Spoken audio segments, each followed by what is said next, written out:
Hudson Curd.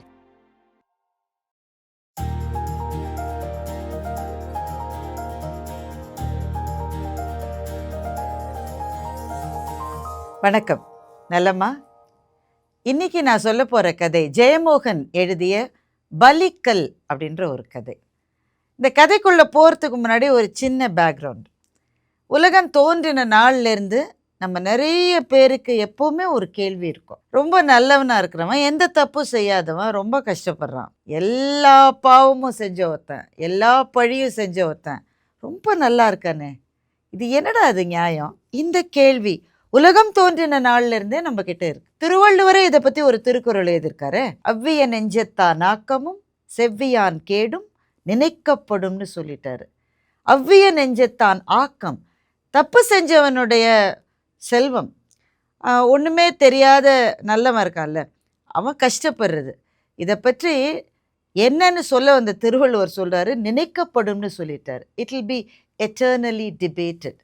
இந்த debate ஓடிக்கிட்டே இருக்கும்னு சொல்கிறார். இந்த கதை இந்த கேள்வியை ஏதோ ஒரு விதத்தில் பதில் சொல்ல முயற்சிக்கிற ஒரு கதை. கொஞ்சம் அமானுஷ்யம்லாம் இருக்கும், எடுத்துக்கிறவங்க எடுத்துக்கலாம். ஆனால் இந்த கதையை முழுசாக படிக்கிறதுக்கே எனக்கு ரொம்ப தைரியம் தேவைப்பட்டது. அப்படிப்பட்ட கதை இது. ஆரம்பிக்கலாமா?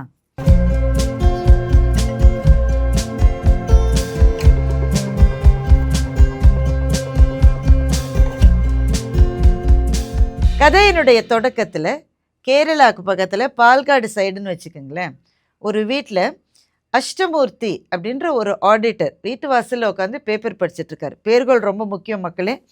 அஷ்டமூர்த்தி ஆடிட்டர் வீட்டில் இருக்கார். அவரை பார்க்குறதுக்கு கொஞ்சம் கூட அவர் இதுக்கு முன்னாடி சந்தித்திராத ஒருத்தர் உள்ளே வர்றாரு. சார் உள்ளே வரலாங்களா, அஷ்டமூர்த்தி சார் தானேன்னு கேட்டுக்கிட்டு வர்றாரு. நீங்கள் யார், நான் பார்த்தது இல்லையே அப்படின்னு இவர் சொல்கிறாரு. சார் என்னுடைய பேர் பரமசிவம், தென்காசிக்கு பக்கத்துலேருந்து வரேன்னா. அப்படியா, என்ன விஷயம், இது மட்டும் உங்களை நான் பார்த்தது இல்லையே அப்படின்னு இவர் சொல்கிறாரு.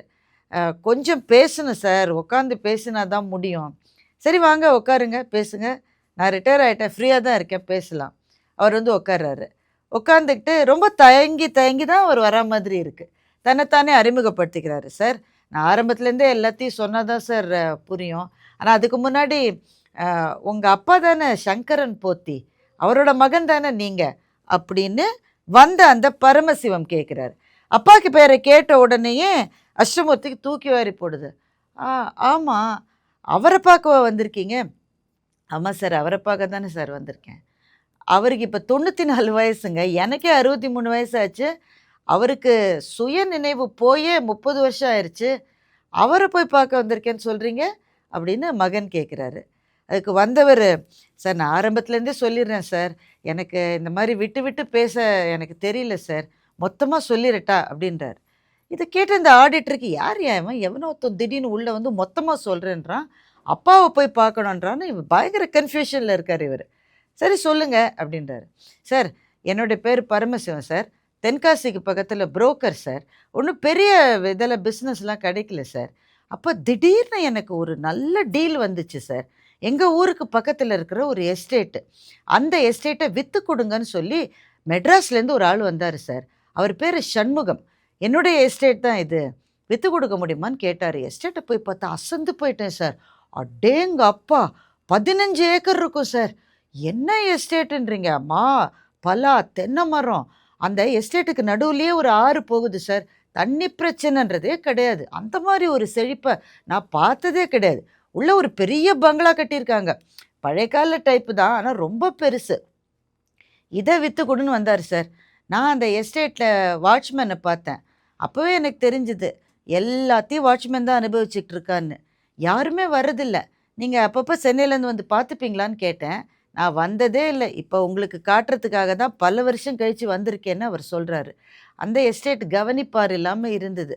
இருக்கிற எல்லாத்தையும் அந்த வாட்ச்மேனும் பக்கத்தில் இருக்கிறவங்களும் தான் அனுபவிச்சுக்கிட்டு இருக்காங்க. இவர் இப்போ விற்கணும்னு சொல்கிறாரு. நான் பார்த்து அதுக்கான பார்ட்டியை தேட ஆரம்பித்தேன். என்னுடைய கணிப்பில் சார் 10-15 கோடி போகும் சார். அவ்வளோ பணம் யார்கிட்ட இருக்குது? அரசியல்வாதிகள்கிட்ட தான் இருக்குது. ஆனால் அவங்களுக்கு விற்றா பணம் சரியாக வராது, எனக்கு அவங்களோடலாம் டீல் பண்ண தெரியாது. அதனால் சில சமயம் இந்த கேரளாவில், துபாயில், சவுதியில் அங்கங்கே இருந்து திரும்பி வந்தவங்க இருப்பாங்க. அவங்க கிட்ட நெறைய காசு இருக்கும். அவங்க தான் இந்த மாரி எஸ்டேட் வாங்குவாங்க. அந்த பார்ட்டியா பார்க்க ஆரம்பிச்சேன். எனக்கு ஒரு நல்ல பார்ட்டி கிடைச்சது சார். ஜார்ஜ் தாமஸ்ன்னு ஒருத்தர் மாட்டினார். இப்ப இத கேட்டுட்டு இருக்கிற ஆடிட்டருக்கு உண்மையிலேயே புரியல. என்னடா இது எவனோ ஒருத்தன் திடீர்னு வீட்டுக்குள்ள வந்து என்னென்னவோ கதைய சொல்லிட்டு இருக்கான்னு. சரி கேட்டு தான் பார்க்கலாமேன்னு கேட்குறாரு. ஜார்ஜ் தாமஸ்ன்னு ஒருத்தர பிடிச்சுட்டேன் சார். அவரு சரியான வியாபார புள்ளி. துபாய்லேருந்து திரும்பி வந்தவரு. எஸ்டேட்ட பார்த்தாரு. 5 நிமிஷம் பார்த்த உடனேயே அவர் கண்டுக்கிட்டாரு. எஸ்டேட்ட கவனிப்பார் இல்லாம கிடக்கு. சொந்தக்காரங்க எந்த அக்கறையுமே இல்லாம இருக்காங்க. அவங்க பாட்டுக்கு மெட்ராஸ்ல இருக்காங்க. இத எப்படியாவது வித்தா போருன்ற மாதிரி இருக்காங்கன்றத நல்லா புரிஞ்சுக்கிட்டாரு. அதனால அவர் பிசினஸ் மேன் இல்லையா? எடுத்த உடனே என்ட்ட சொல்லிட்டாரு. "இத பாருப்பா 4 கோடி. அதுக்கு மேல 1 பைசா கூட நான் தரமாட்டேன். 4 கோடின்னா உடனேயே பணத்த குடுத்துடுறேன். நம்ப பதிஞ்சுக்கலாம்ன்னு" சொல்லிட்டாரு. நான் கொதிச்சு போயிட்டேன். 10, 15 கோடி விலை போகக்கூடிய ஒரு எஸ்டேட்ட ஒருத்தர் 4 கோடிக்கு கேட்குறாரே! உடனே அந்த ஓனர் இருக்காருல்ல, மெட்ராஸ்ல இருக்காரே சண்முகம். அவர்ட்ட சொன்னேன். சார் இது வேணாம் சார் வேற பார்ட்டி பார்க்கலான்னு. ஆனா பாருங்களேன், அந்த சண்முகம் என்ன சொல்லிட்டாரு, பரவால்ல 4 கோடினாலும் பரவால்ல. நீ முதல்ல அந்த டீல முடிச்சிருன்னு சொல்லிட்டாரு சார். நான் எவ்வளவோ சொல்லி பார்த்தா அவர் கேட்கல. முடி முடி முடின்றாரு சார். சரி நமக்கு என்ன போச்சு, நம்ம கமிஷன் வந்துற போதுன்னு சொல்லிட்டு, ஜார்ஜ் தாமஸ்ட்ட அட்வான்ஸ வாங்கி இவர்ட்ட குடுத்துட்டேன். பத்திரப்பதிவுக்கு நாளும் பதிஞ்சாச்சு. ஆனா பாருங்களேன், பத்திரம் பதியறதுக்கு ஒரு 4, 5 நாள் முன்னாடி ஒரு பெரிய சம்பவம் நடந்து போச்சு. ஜார்ஜ் தாமஸனுடைய முதல் மகன் இடுக்கி பக்கத்துல கார் ஓட்டிக்கிட்டு போயிருந்தபோது, அந்த கார் பெரிய விபத்துக்கு சிக்கி உள்ள காரோட விழுந்துட்டான் சார். பாடி எடுக்கவே 4 நாள் ஆச்சு சார். அதுக்கப்புறம் அவர போய் நான் எப்படி கேட்பேன்? 3 மாசம் ஆறப்போட்டேன். 3 மாசம் கழிச்சு போய் ஜார்ஜ் தாமஸ்ட்ட, "என்னங்க இது செய்யலாமா? எப்படி?" அப்படின்னு கேட்டேன். மனுஷன் இடிஞ்சு போயிருந்தாரு. அவரு ஒய்ஃபு அத விட வீட்டுக்கு போகவே சங்கடமா இருந்தது சார். ஆனா அவர் சொன்னாரு, ஜார்ஜ் தாமஸ் சொன்னாரு, "இத பாருப்பா, ஏதாவது ஒரு ஜோசியர உனக்கு தெரியுமா? அவர்கிட்ட கேட்டுட்டு அப்புறமா பத்திரப்பதிவ வச்சுக்கலாம்." அப்படின்னு ஜார்ஜ் தாமஸ் சொன்னாரு. சரின்னு சொல்லி தேடி பார்த்தேன். குருவாயூர் பக்கத்துல ஒரு நம்பூதிரி, ரொம்ப பிரசித்தி பெற்றவர்ன்னு எல்லாரும் சொன்னாங்க.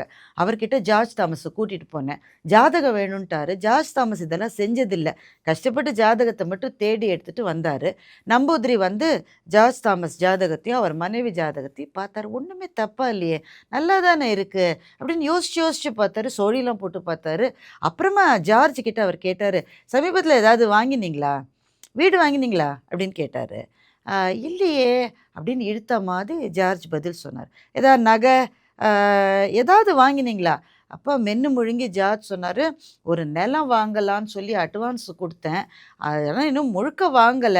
அப்படின்ன உடனே ஜோசியர் அவர பார்த்தாரு. கொஞ்ச நேரம் பார்த்துக்கிட்டே இருந்தாரு.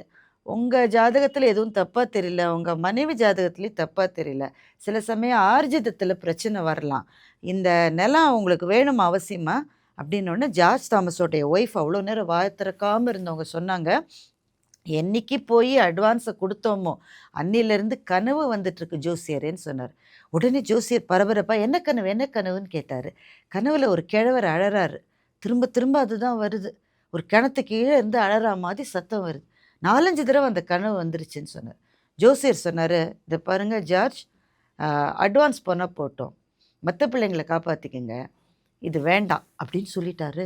ஜார்ஜ் தாமஸ் உடனே ஆடி போயிட்டாரு. "என்ன ஜோசியர் இப்படி சொல்றீங்க?" "ஆமா, துஷ்டன கண்டா தூர விலகுன்னு ஒரு பழமொழி இருக்குல்ல. அந்த பழமொழிக்கு பல பேருக்கு அர்த்தமே தெரியல. என்ன அர்த்தம் தெரியுமா? எல்லாரும் வந்து கேட்குறாங்க, "ஏன் துஷ்டனை பார்த்தால் விலகி போணுமா? அவனோட சண்டைக்கு போ வேணாமா? அவன சரி பண்ண வேண்டாமான்னு?" கேட்குறாங்க. அந்த பழமொழிக்கு அது அர்த்தம் இல்ல. ஜோசியர்களினுடைய உலகத்துல அந்த பழமொழிக்கு வேற ஒரு அர்த்தம் இருக்கு. துஷ்டனோட நீ ஏதாவது சம்மந்தம் வச்சுக்கிட்டேன்னா, அவனோட குடுக்கல் வாங்கல் இருக்கும். வாங்குறது புழங்குறது இருக்கும்.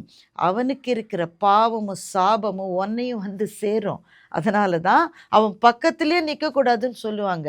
ஏதோ ஒண்ணு நடந்திருக்கு. அந்த நிலம் உங்களுக்கு வேண்டாம். பாக்கி பிள்ளைங்கள காப்பாத்திக்கங்கன்னு சொல்லிட்டாரு. உடனே ஜார்ஜ் தாமஸ் எழுந்துட்டாரு. அவரோட மனைவி மாத்திரம், "ஜோசியரே, இதுக்காக என் பையனையே நான் பலி கொடுக்கணுமான்னு" சொல்லி கதறி அழுதுட்டாங்க. ஜோசியர் சொன்னாரு, "நாங்க என்னம்மா சொல்ல முடியும்? விதி. அத தாண்டி எங்க உலகத்துல வேற வார்த்தையே கிடையாதுன்னாரு." வெளியில வந்த ஜார்ஜ் தாமஸ் சொன்னாரு, "அட்வான்ஸ் போனா போகட்டும். இந்த டீல் வேணான்னு" சொல்லிட்டு கார்ல ஏறி போயிட்டாரு. எனக்கு ரொம்ப ஏமாத்தமா போச்சு. எனக்கு கிடைச்சதே ஒரு டீல். அதுவும் இப்படி போயிருச்சேன்னு சொல்லி மெட்ராஸுக்கு போய் சண்முகன் சார பார்த்தேன். "சார் அட்வான்ஸ் கூட திருப்பி வேணான்னு சொல்லிட்டாரு சார். அப்படின்னோன்னா அவர் முகம் இறுகி போச்சு. அதெல்லாம் எதுக்கு? மற்றவங்க பணம் எனக்கு எதுக்குப்பா? நீ அந்த படத்தை கொடுத்துரு, நீ அதை போய் முடிச்சிரு, நம்ம அப்புறம் பார்த்துக்கலான்னாரு. அப்போ தான் சண்முகம் சாரோட மனைவி வெளியில் வந்தாங்க. அவங்க வீட்டுக்கு பலமுறை நான் போயிருக்கேன். இது மட்டும் அவர் மனைவி நான் பார்த்ததே கிடையாது. அந்த அம்மாவை பார்த்த உடனே எனக்கு தூக்கி வாரி போட்டுது சார். அந்த சண்முகன் இருக்காரு, அவர் நல்ல பணக்காரர், வீடெல்லாம் நல்ல வசதி. ஆனால் உள்ளேருந்து வந்த அவரோட மனைவியை பார்த்தா என்ன சொல்கிறது, பிரேதத்தை பார்த்த மாதிரி இருந்தது சார். வெளிரி போய், அப்பப்பா அப்படி ஒரு பொம்பளையை நான் பார்த்ததே இல்லை. கண்ணெல்லாம் பஞ்சடைஞ்சு போய் அந்த அம்மா என்கிட்ட வந்து கேட்டுச்சு, அந்த ஜோசியர்கிட்ட எங்களையும் கூட்டிகிட்டு போறியான்னு கேட்டுச்சு. எதுக்குமான்னு கேட்டேன். எனக்கு நினைவு தெரிஞ்சு கல்யாணம் கட்டி இந்த வீட்டுக்கு நான் வந்ததுலேருந்து நான் கேள்விப்படுறதெல்லாம் இந்த மாதிரியான செய்தி தான். ஏதோ ஒன்று இருக்குது, அதை தெரிஞ்சுக்கணும், பரிகாரம் வேணும், ஜோசியர்கிட்ட கூட்டிகிட்டு போறியா அப்படின்னு அந்த அம்மா என்னை கேட்டாங்க. அதே ஜோசியர்கிட்ட திரும்ப இவங்க 2 பேரையும் கூட்டிகிட்டு போனேன். சண்முகம் சாருக்கும் அவங்க மனைவிக்கும் பல ஜோசியர்கள்ட்ட போய் பழக்கம் இருக்கு போல இருக்கு. அதனால் எல்லாத்தையும் பக்காவாக வச்சுருந்தாங்க. இந்த ஜோசியர் ஜாதகத்தை தொட்டாரு சார். தொட்டு தான் பார்த்தார். தீயில கை வச்சவர் மாதிரி ஜாதகத்தை கீழே போட்டுட்டாரு சார். கீழே போட்டுட்டு, குலசாபம் துரத்துது உங்களை, இதை அள்ளி அள்ளி வச்சா கூட அடங்காத நெருப்பு, இதை அடக்கவே முடியாதுன்னு சொல்லிட்டாரு சார். சண்முகம் சாரோட மனைவி அங்கேயே படுத்து கதறி அழுதாங்க. கதறி கதறி அழுதாங்க சார். என்ன நடந்தது என்னன்னே எனக்கு தெரியல. அப்போது சண்முகம் சார் கேட்டார், இதுக்கு என்னதான் பரிகாரம்? ஏதாவது ஒன்று இருக்கணும்ல. நான் கோடி கோடியாக தான தர்மம் பண்ணியிருக்கேன். கடந்த 20 வருஷமாக எங்கள் வீட்டில் வர்றது முழுக்க கெட்ட செய்தி தான். 3 மாதத்துக்கு ஒரு தடவை ஏதாவது ஒரு கெட்ட செய்தி வந்துக்கிட்டே இருக்கும். நான் பண்ணாத தான தர்மம் இல்லை, நான் போகாத கோயில் இல்லை, பார்க்காத ஜோசியர் இல்லை, உங்களை தான் கடைசியாக நம்பி நாங்கள் வந்திருக்கோம். ஏதாவது ஒரு பரிகாரம் சொல்லுங்க அப்படின்னு அவர் சொன்னார். இதை கேட்டுக்கிட்டு இருந்த எனக்கு ஒன்றுமே புரியல சார். என்ன நடக்குதுன்னே தெரியல. கடைசியில் அந்த ஜோசியர் ஒரே ஒரு பரிகாரம் தான் சொன்னார். இதுக்கு ஒன்று தான் இருக்குது, கோயிலுக்கு போய் தான தர்மம் பண்ணி எதை செஞ்சாலும் இது மாறாது, இது தீராது. இதுக்கு ஒரு விடிவு காலம் வேணும், ஒரு விடிமோட்சம் வேணும்னு நீங்கள் நினச்சிங்கன்னா பாதிக்கப்பட்டவங்க யாரோ அவங்க காலில் விழுந்து கதறி அழுது மன்னிக்க சொல்லுங்க. அவங்க மனப்பூர்வமாக மன்னிச்சிட்டேன்னு சொன்னால் ஒருவேளை இந்த சாபம், இந்த குல சாபம் நீங்கும் அப்படின்னு ஜோசியர் சொல்லிட்டாரு. உடனே சண்முகம் சொன்னார், அவங்கெல்லாம் எங்கே இருக்காங்கன்னு தெரியாது, அந்த தலைமுறையே இப்போ இல்லாமல் போயிருச்சுன்னு நான் நினைக்கிறேன், நாங்கள் எங்கே போகிறது அப்படின்னு கேட்டார். ஜோசியர் சொன்னார், அதை நான் சொல்ல முடியாது, தேடி பாருங்க, அவர் தான் இருக்கணும்னு இல்லை, அவங்க வம்சாவழியில் இருக்கிறவங்க யாராக இருந்தாலும் சரி, அவங்க காலில் போய் விழுந்து நீங்கள் கதறி அழுதிங்கன்னா இது மாறும்னு அந்த ஜோசியர் சொன்னார். அழுதுகிட்டே சண்முகம் சாரும் அவங்க மனைவியும் வெளியில் வந்துட்டாங்க. எனக்கு ஒன்றுமே புரியல சார், என்ன நடக்குது, என்ன பேசுகிறாங்கன்னு அப்படின்னு சொல்லிட்டு அந்த உள்ளே வந்த அந்த அந்த புரோக்கர் இருக்காருல்ல, பேச்சை நிறுத்துறாரு. இவ்வளவு நேரம் இந்த புரோக்கர் எதுக்காக என்னை பார்க்க வந்தார், என்ன விஷயமா எதுக்காக இவர் வந்து என்னென்ன கதையோ சொல்கிறாரு, தென்காசியில் இருக்கிற எஸ்டேட்டுக்கும் எனக்கும் என்ன சம்மந்தம்னு இவ்வளவு காலமும் யோசிச்சுட்டு இருந்த அந்த ஆடிட்டர் அஷ்டமூர்த்தி இனிமேல் யோசிக்கல. அவர் முகம் இறுகி போச்சு.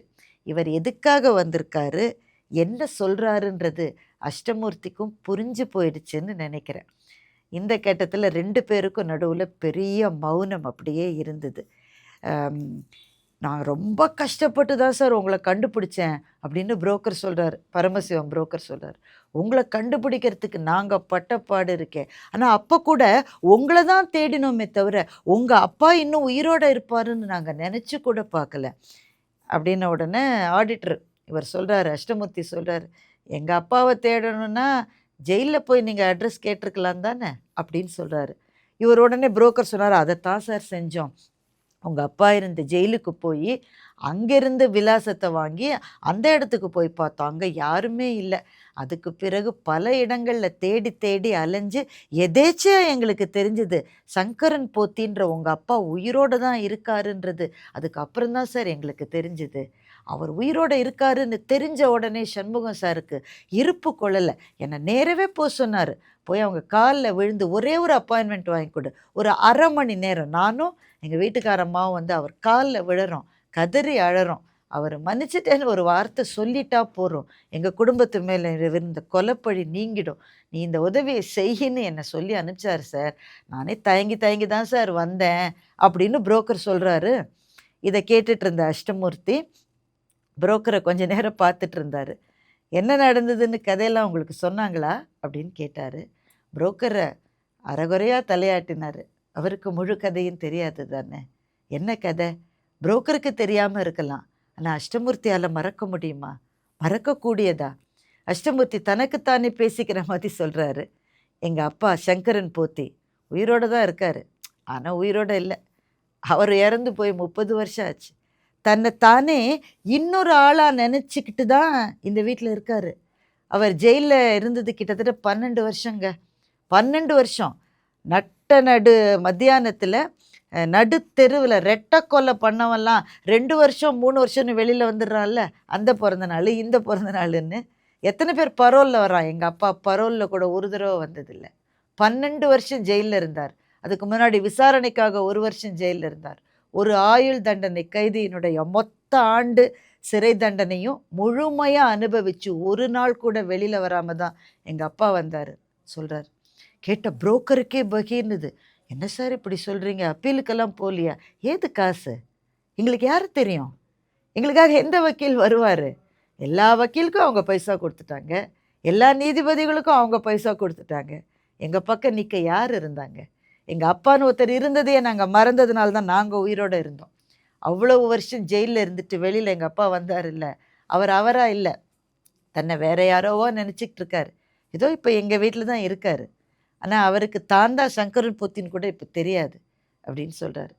அந்த நடந்து போன கதையெல்லாம் அந்த அஷ்டமூர்த்தி அந்த புரோக்கருக்கு சின்ன சின்ன பிட்ஸாக சொல்கிறார். அவரால் முழுசாக சொல்ல முடியல. நீலமாணிக்கபுரம் கோவில்ன்றது கேரளாவில் இருக்கிற பிரசித்தி பெற்ற ஒரு கோவில் தான். கொஞ்சம் பணக்கார கோவிலும் கூட. அங்கே இருக்கிற சிலைகள் ரொம்ப ரொம்ப ரொம்ப பழமையானவை, பஞ்சலோக சிலையெல்லாம். ஒவ்வொரு சிலைக்கும் இருந்த நகைகளினுடைய மதிப்பும் மிக மிக அதிகமானது. அந்த கோவிலில் இருந்த நிறைய அர்ச்சகர்களுக்குள்ள சங்கரன் போத்தியும் ஒருத்தர். இருந்ததுலேயே ரொம்ப சுமாரான அறிவு உள்ளவரும் அவர் தான். கொஞ்சமும் விஷயம் தெரியாது, அசடுன்னு சொல்லுவாங்கல்ல, கிட்டத்தட்ட அந்த மாதிரி தான் அவர் மனைவி. அவங்களுக்கு 3 பிள்ளைங்க. கோவிலில் கொடுக்குற அந்த சொற்ப வருமானத்தையும் கோவில் பட்டச்சோரையும் மாத்திரமே நம்பி வாழ்ந்த ஒரு குடும்பம். அப்போவே அந்த குடும்பத்தில் வறுமை தான். அந்த குடும்பத்தில் இருந்த 3 பிள்ளைகளில் ஒரே ஒரு பையன் மட்டும் நல்லா படித்தான். அவர் தான் இந்த அஷ்டமூர்த்தி.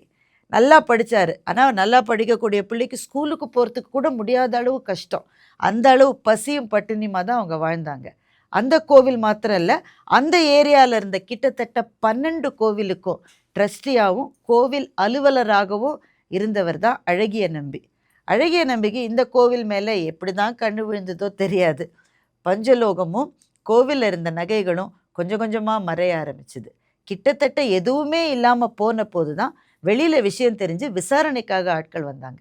விசாரணைக்காக ஆட்கள் வந்ததை அழகிய நம்பி கொஞ்சம் கூட எதிர்பார்க்கவே இல்லை. ஏன்னா அவர் ரொம்ப நாளாக எது தான் செஞ்சிட்டு இருக்காரு. இந்த கோவிலில் தான் பல்காக அடிச்சிருக்காரு. இது வெளியில் வரும்னு அவர் நினைக்கல. உடனே என்ன செய்வாங்க? இந்த மாதிரி தேர்ந்த திருடர்கள் என்ன செய்வாங்களோ அதைத்தான் அவர் செஞ்சார். இருக்கிறதுலே அப்பாவையும் கொஞ்சம் கூட இந்த விஷயத்தில் சம்பந்தமே இல்லாத யாரோ அவங்க மேலே தான் இந்த பழி விழும். இந்த பழி தான் சங்கரன் போத்தி மேலே விழுந்தது. கோவில் சிலைகளையும் கோவில் நகைகளையும் அங்கே இருக்கிற அர்ச்சகரை திருடிட்டார்னா என்ன ஒரு நியூஸ் இல்லை அது. இத்தனைக்கும் அந்த காலத்தில் சோஷியல் மீடியா கிடையாது. அப்போவே இது பயங்கரமான நியூஸ். இது ஜூசி நியூஸ்.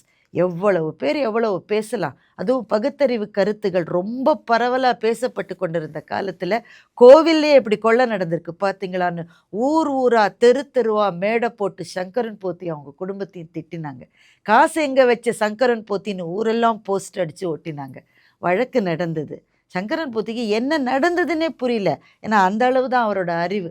அவருக்காக வாதாடுறதுக்கு அரசாங்கமே ஒரு வக்கீலை நியமித்தாங்க. அந்த வக்கீலனோட வயசு 23. அவனுக்கு எதுவுமே தெரியல. பாதி நாள் அவன் கோர்ட்டுக்கே வரல. எல்லா வக்கீல்களும் எல்லா நீதிபதிகளும் சங்கரன் போத்திக்கு எதிராக தான் தீர்ப்பை எழுதிக்கிட்டே இருந்தாங்க. கடைசியில் ஜெயிலுக்கு போனார்.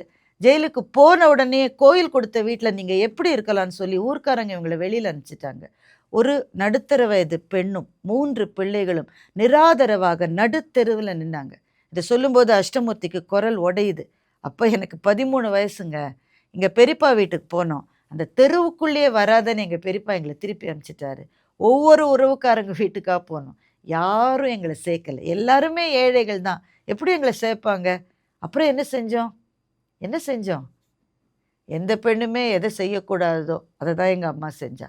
அப்படித்தான் நாங்கள் வாழ்ந்தோம். நாங்கள் எந்தெந்த ஹோட்டலுக்கோ போய் எச்சலை எடுத்தேன், பெருக்கினேன், சாப்பிட்டேன். ஆனால் ஒன்று மட்டும் விடாமல் செஞ்சேன். எப்படியோ படித்தேன், படித்து முடித்தேன். நாங்கள் ஒரு நிலைமைக்கு வர்றதுக்கு நாங்கள் பட்ட கஷ்டம் இருக்கே, எங்கள் அம்மா பட்ட அவமானம் இருக்கே, சொல்லவே முடியாது. கடைசியில் நான், என்னுடைய ஒரு சகோதரி, ஒரு சகோதரன், நாங்கள் 3 பேரும் எங்கள் அம்மாவை அந்த ஊர்லேயே விட்டுட்டு தான் இந்த ஊருக்கு வந்தோம். அம்மாவோட வர முடியாது, அவளுக்கு பின்னாடி இருந்த பேகேஜ் அவ்வளோ மோசமானது. இந்த ஊருக்கு வந்தேன். கொஞ்சம் கொஞ்சமாக கால் ஊன்றி நின்று என்னுடைய தங்கைக்கு கல்யாணத்தை முடித்தேன். என் தம்பியை படிக்க வச்சேன். நான் ஆடிட்டரானேன். அம்மா இங்கே வந்துருமான்னு கேட்டேன். உன் வீட்டில் என் கால் படக்கூடாதுரான்னு சொன்னான். இருந்த ஊர்லேயே செத்து போயிட்டா. அதுக்கப்புறம் தான் எங்கள் அப்பா ஜெயிலேருந்து வெளில வந்தார். வெளியில் வந்து இங்கே தான் இருக்கார். பார்க்குறீங்களா அப்படின்னு அஷ்டமூர்த்தி கேட்குறாரு. அந்த குரல் புரோக்கரோட மனசை என்னவோ செய்யுது. அந்த குரல் என்ன குரல் அது இல்லை? வாழ்க்கையில் கசப்பை தவிர வேறு எதையுமே சந்திக்காத ஒருத்தனுடைய குரல். அப்படிப்பட்ட வறண்டு போன குரல். புரோக்கருக்கு என்னவோ ஆயிடுச்சு. அதுக்கப்புறமா போய் வீட்டுக்கு பின்கட்டில் இருந்த சங்கரன் போத்தியை பார்க்க போனார். அவர் கால் நடுங்குது. மகன் சொன்னார், நானே எங்கள் அப்பாவை பார்த்து பல மாதம் ஆகுது, நான் அவரை பார்க்கறதில்ல. அவரை பார்க்கும்போதெல்லாம் அதுதான் ஞாபகம் வருது. அந்த ஞாபகத்திலேருந்து வெளியில் வந்தால் தானே நாங்கள் உயிரோடு இருக்க முடியும் அப்படின்னு சொல்லி அப்பாவை பார்க்க கூட்டிகிட்டு போகிறார். அப்பா மகன் அடையாளம் தெரியுது. கூட வந்த இவரை பார்த்து, இவ யார் அப்படின்னு கேட்குறார். அப்புறம் அவரே சொல்லார், கோவிலுக்கு அர்ச்சனை பண்ண வந்திருக்காரா, ரெசிப்ட் போட சொல்லுறார். அவர் ஏதோ ஒரு காலத்தில் வாழ்ந்துட்டுருக்காரு, ரெசிப்ட் போட சொல்லுன்னு. அப்பா இவர் அந்த நீலமாணிக்கபுரம் கோவில் தெஃப்டை பற்றி ஏதோ கேட்கணும்னு வந்திருக்காரு. இப்போ சங்கரன் போத்தி 94 வயசு, முகமே மாறி போகுது. ஆமாம், அங்கே சங்கரன் போத்தின்னு ஒருத்தன் இருந்தான்ல, அவன் தான் திருட்டு பைய, அவன் தான் எல்லாத்தையும் திருடியிருக்கான். அவனை கடைசியில் பிடிச்சி ஜெயிலில் போட்டாங்க. ஜெயிலில் சாதாரணமாவா கஷ்டப்பட்டான்? 12 வருஷம் தினம் கைதிகள்கிட்டேருந்து அடி வாங்குவான். அவனை அடிக்கிறது ரொம்ப பிடிக்கும் கைதிகளுக்கு. ஏன்னா அவன் அப்பாவி, வெள்ளை வெள்ளையர்னு உடம்புல ஒரு தெம்பும் இல்லாமல் ஒருத்தன் இருந்தால் அவனுக்கு ஜெயிலில் என்னென்ன நடக்கணுமோ எல்லாம் நடந்தது. 12 வருஷம் ரொம்ப கஷ்டப்பட்டான் சங்கரன் போத்தி. பின்ன நகையை திருடினா சும்மா விட்டுருவாங்களா அப்படின்னு அவர் பேசுகிறாரு, வயசானவர். புரோக்கருக்கு ஒன்றுமே புரியல. என்ன சார் இவர் பேசுகிறாரு, எனக்கு புரியவே இல்லையேன்னு. மகன் சொன்னால், அவர் தான் சங்கரன் போத்தின்னு தெரிஞ்சுக்காமல் இருக்கார். அவர் சங்கரன் போத்தி தான் தெரிஞ்சால் உயிரோடு இருக்க மாட்டார். தான் வேற யாரோன்னு நினச்சிக்கிட்டு அவர் பேசுறதுனால தான் இவ்வளவு நாள் உயிரோடு இருக்கார். வெளில வாங்க அப்படின்னு கூட்டிகிட்டு போகிறாரு. இவர்கிட்ட தான் நீங்கள் அவரை கூட்டிகிட்டு வர போகிறீங்களா அப்படின்னு. இப்போ புரோக்கர் சொல்கிறாரு, சார் அவங்க வீட்டில் நடந்த விஷயங்கள் அப்படிப்பட்ட விஷயங்கள் சார். கோவிலேருந்து நகையை அடித்தார் இல்லையா அந்த கோவில் ஆஃபீஸர் அழகிய நம்பி, அந்த பணத்தை வச்சு தான் சார் எஸ்டேட் வாங்கினார். எஸ்டேட்டை மாத்திரம் வாங்கலை, சௌரியமாக வாழ்க்கை அமைச்சிக்கிட்டாரு. எத்தனை வீடு, அடேங்கப்பா, நல்ல பணம் சேர்த்தாரு சார். அந்த எல்லாமே அந்த கோயில் நகை தான், அந்த கோயில் சிலையை விற்று தான். ஆனால் அதுக்கப்புறம் அந்த குடும்பம் ஒன்றும் நல்லா இல்லை சார். கிட்டத்தட்ட 12 வருஷம் வராத வியாதியெல்லாம் படாத பாடெல்லாம் பட்டு தான் அழகிய நம்பி இறந்தார். அவரோட இது முடிஞ்சிரும்னு நினச்சாங்க, அது முடியல. அவருக்கு 3 பிள்ளைங்க. ஒவ்வொரு பிள்ளை வீட்லேயும் எப்போ பாரு துர்மரணம். முதல் பையன் இன்ஜினியர், கன்ஸ்ட்ரக்ஷன் நடந்துட்டு இருந்த போது கட்டடம் இடிஞ்சு விழுந்து அவர் இறந்தார். அவருடைய மகன் விபத்தில் இறந்தான். அவங்களுக்கு ஒரு மகள் இருந்தாங்க. யாருக்கு? அழகிய நம்பிக்கு ஒரு மகள் இருந்தாங்க. பிரசவத்திலே இறந்து போனாங்க. அந்த பிறந்த குழந்தையும் இறந்து போச்சு. 3வது தான் சார் இவர். தனக்கும் தன் குடும்பத்துக்கும் எந்த நேரம் எந்த ஆபத்து வருமோன்னு பயந்து பயந்து பயந்து வாழறார் சார். பிராயச்சித்தத்துக்காக என்னென்னவோ செஞ்சு பார்த்துட்டாரு, எதுவும் நடக்கலை. கெட்ட செய்தி வந்துக்கிட்டே இருக்குது. கடைசியாக நாங்கள் போய் பார்த்தது தான் குருவாயூர் ஜோசியர். அவர் தான் சொன்னார், குடும்பத்தை தேடிப்பிடி, காலில் போய் விழுந்து மன்னிப்பு கேளு, ஒருவேளை அவங்க முழு மனசோட மன்னிச்சா இந்த சாபம் விலகும் அப்படின்னு சொல்லி அனுப்பிச்சாரு. அதனால தான் சார் உங்ககிட்ட வந்திருக்கோன்னார். ஆடிட்டர் கொஞ்ச நேரம் புரோக்கரே பார்த்துக்கிட்டு இருந்தார். எங்கள் அப்பா இருக்கிற நிலைமையில் அவரால் எப்படி மன்னிக்க முடியும்? அதுவும் தவிர இந்த வீட்டில் நான், என் மனைவி, என் பிள்ளைங்க இருக்கோம். அவங்களுக்கெல்லாம் இந்த விஷயம் எதுவுமே தெரியாது. எங்கள் அப்பாவுக்கு நினைவு தப்பி போச்சா, சௌரியமாக போச்சு.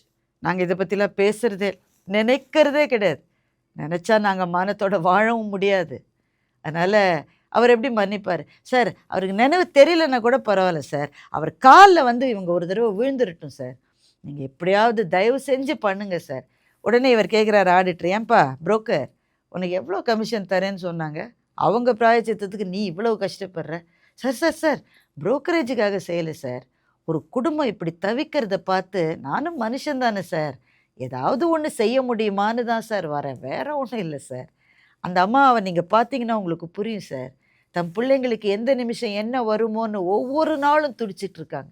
ஏன்னா சார், அந்த நிலத்தை வாங்கின ஒருத்தருடைய மகனே விபத்தில் ஒன்றும் இல்லாமல் போயிட்டான்னா அந்த நிலத்தை வச்சிருக்கிறவங்களுக்கு என்னென்ன சார் வந்திருக்கும், அதுதான் சார் அப்படின்னு புரோக்கர் சொல்கிறார்.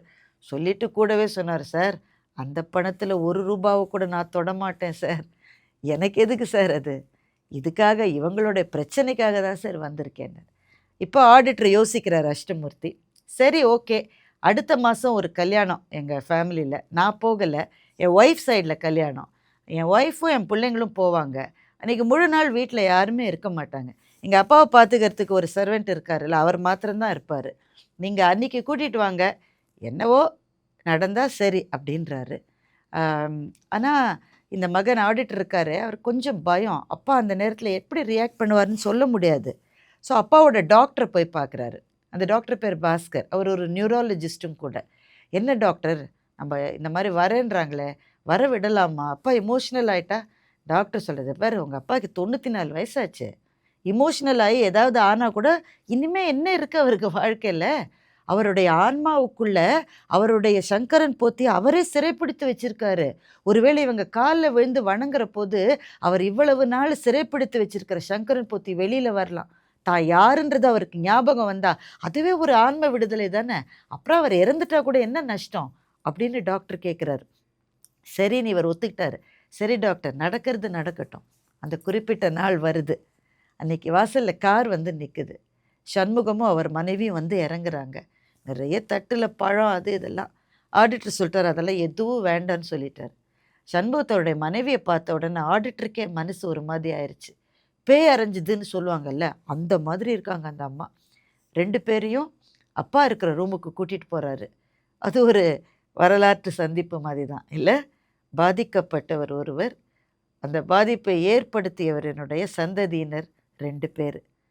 இவர் இதுக்கு சாட்சியாக நிற்கிறவங்க அந்த புரோக்கரும் அவருடைய மகனும் அந்த டாக்டரும் சாட்சியாக நிற்கிறாங்க. சங்கரன் போத்தி வழக்கம் போலவே இவங்க வந்தவங்கள பார்த்து, என்ன அபிஷேகமா அர்ச்சனையா, கோயிலில் ரெசிப்ட் போகிறதுக்கு கேசவன்ட்ட போய் கேளுங்கன்றாரு. அப்பா இவங்க அந்த நீலமாணிக்கபுரம் கோவில் தெஃப்ட் இல்லை, அது விஷயமா வந்திருக்காங்க.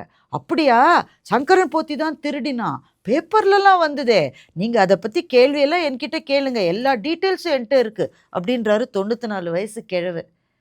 இவர் அவரையே பார்த்துட்டு இருந்த சண்முகம் இப்போ சொல்கிறாரு, ஐயா நாங்கள் தான் அழகிய நம்பியனுடைய பையனா அப்படின்றார். அழகிய நம்பின்ற பேரை கேட்ட உடனேயே அந்த 94 வயசு தாத்தாவுக்கு ஏதோ ஒரு விதிர்ப்பு வருது, என்னவோ மாதிரி உடம்பை முறுக்கிக்கிறாரு. அவரையே பார்க்குறாரு. அவரோட பையன் நான், உங்களை பார்க்க வந்திருக்கேன், என்னை மன்னிச்சேன்னு ஒரு வார்த்தை சொல்லுங்க ஐயான்னு சொல்லி தடால்னு 2 பேரும் காலில் விழுறாங்க. காலில் விழுந்ததோடு இல்லை, அந்த கால் பாதத்தை எடுத்து தலைமையில் வச்சுக்கிட்டு கதறுன்னு கதறாங்க.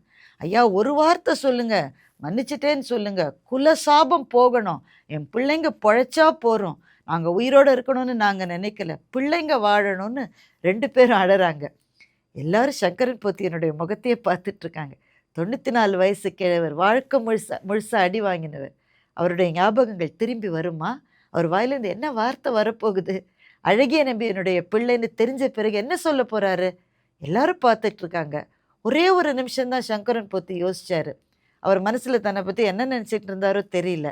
ஒரே ஒரு வார்த்தை சொன்னார், இந்த பாருடா 2 பேருமே முட்டாள்தனமாக பண்ணிட்டா, ஏதோ நடந்து போச்சு, விடு, எழுந்துரு, காலை பிடிக்காத, நல்ல வம்சமாக சிரேயஸோட நல்லா உன் தலைமுறை இருக்கும் போ அப்படின்னு சொல்லிட்டாரு.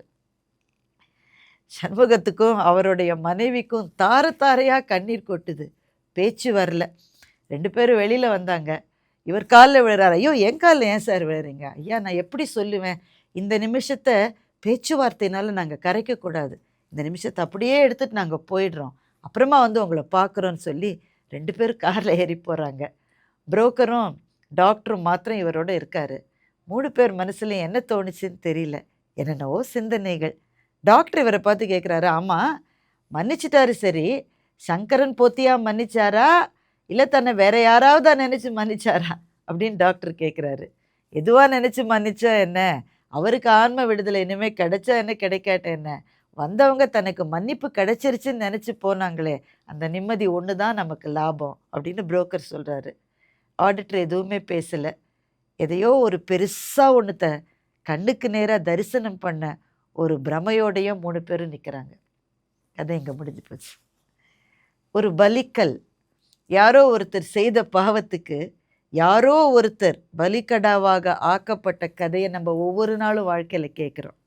அந்த மாதிரி தவறு செய்கிறவங்க என்ன நினைக்கிறாங்கன்னா, இந்த நிமிஷத்துக்கு நாம் தப்பிச்சிட்டா போகிறோம்னு நினைக்கிறாங்க. ஆனால் எந்த தவறுகளுமே அப்படி முடிவதில்லை. எல்லா தவறுகளுக்கும் ஒரு தொடர்கதை இருக்குது.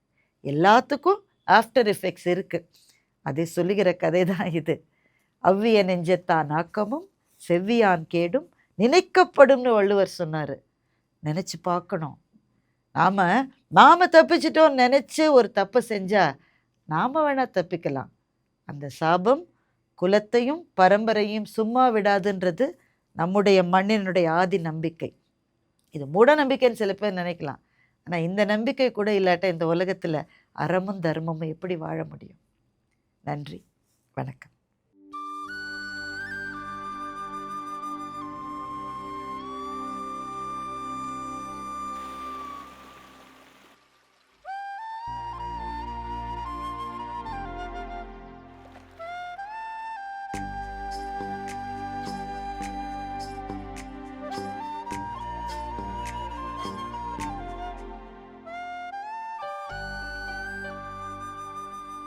Hudson Card.